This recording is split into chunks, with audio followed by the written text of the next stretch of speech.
अच्छा भुला गइल हो हमर प्यार के पनीर बुझे खा गइल हो।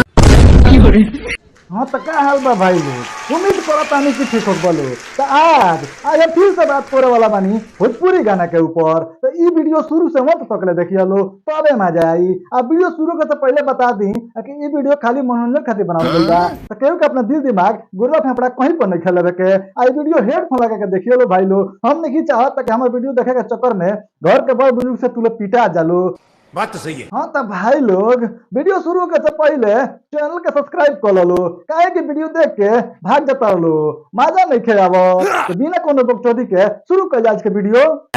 लागी का बंगाल वाला खड़ी में केवाड़ी। ये कौन वीडियो है रे?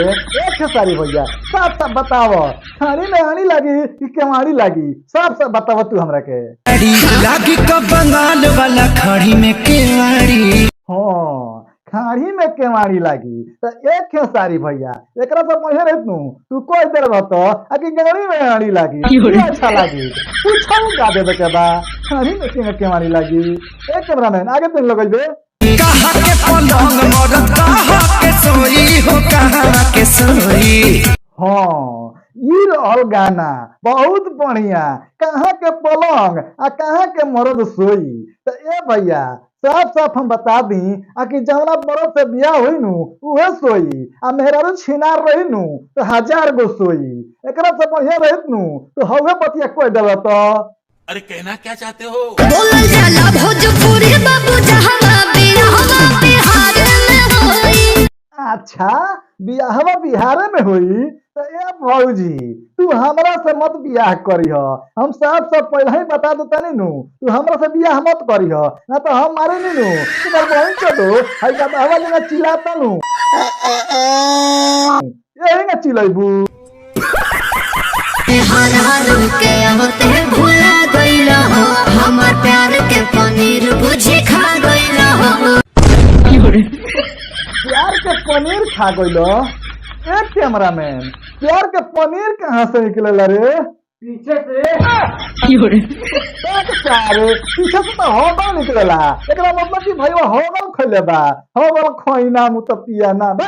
अरे ऐसन बात नहीं खे। तो कैसन बात बा तू हमरा के बतावो। अरे हम जमीन के दोनों मिले भाव में न भर रही पटना में हर रही गाँव में। अच्छा लभर रही पटना आ मेहर रही गाँव में। आ अगर जे कोनो हितवा सन के पता चल गइल नु तारे गोड़िया में नु बांस पेल के आ चौराहा पर खड़ा कर दियसन आ कह दियसन नु आ कि इस सारे चढ़ के सतर से खावत लोग गाड़ी में ढूंढ गइल बा तो उ मोर के बदनाम यार के। यही नहीं अभी और सुनिए। पहले के सब बन्हा लेबे दियो ई ठौआ तब रे समय उमर बनौआ। केस बांध ले दियो ठौआ आ तब मारे में रेस में रहुआ आ तब एकरा बुझाई नु आ कि गाड़ी में भइल ना खौआ। एकर वही चोदो ई कौन गाना गावतिया बुझाते नहीं थे कि का कहतिया। दौड़ा के आ रेस में आ निहुरा के कुछो गा देता रसन। कर वही तो पागल कर दिया सनी। एक कैमरामैन दूसर गाना लगाओ। अरे निचवा जइब तुम्हारी बा बीच में रही बतधारी बा। भौजी कंफ्यूजन मत करो, नीचवा तारा मोरिया बा और ऊपर ढोढ़िए बा तो आदमी जाई तो जाई कहाँ? कर वही चोदो हमरा के बताओ जल्दी। माफ कीजिएगा ये ठीक नहीं हो रहा बीच में रही बतधारी बा और बत के न हमारा भटका समान दोनों ओरी बा। हाँ तो देख लो भाई लोग ई क्या कहे के चाहतिया नु भौजी हम बतावत अंतर लोग के। एकरा कहे के मतलब ई बानू आ कि आगे मारो आ चाहे पीछे मारो सामान दोनों ओरी बा, ये दोनों का ओर से राजी बिया होले लाड़ पर हो ले कर वही चोदई बा। खाली ऊपर से लौकते अनोखा बा तोहर भीतरी के चीज कुली खोखा बा। एक एक चंदन भैया तारा सही बात कहिया से पता चल गई है? भौजी का ढूंढिया जटल तो ना कहलो, आज कहता रह कि ऊपर से अनोखा बा आ नीचे से खोखा बा।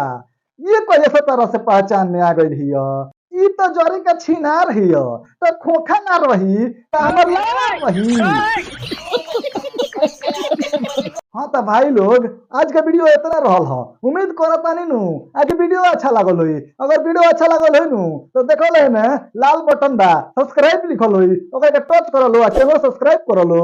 मिला तनी फिर अगला वीडियो में, आज खातिर बाय।